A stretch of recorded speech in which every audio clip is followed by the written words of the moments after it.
17వ రోజు స్వామి, 17వ రోజు. ఇవాళ పాలసముద్రం నుంచి స్టార్ట్ అయిన స్వామి, పాలసముద్రం నుంచి బాగేపల్లి కాస్ట్రోడ్. ఇవాళ మాకు 17th డేకి ఆంధ్ర తెలంగాణ కంప్లీట్ అయిపోయింది స్వామి. బార్డర్ పూజ చేశారు స్వామి మా గురుస్వాములు. కర్ణాటకలో ఎంటర్ పెట్టుకున్నాం స్వామి, బార్డర్ పూజ చేసాము.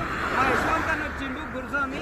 పోయినసారి మాల వేసిండు, ఈసారి స్వామి మాల వేయలేడు. కానీ ఈ స్వామి మాకు చాలా సేవ చేస్తాడు స్వామి గురుస్వామి. ఈ స్వామి వల్లనే మేము నడుస్తున్నాము. స్వామియే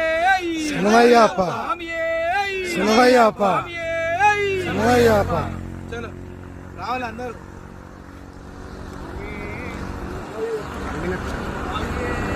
అందరూ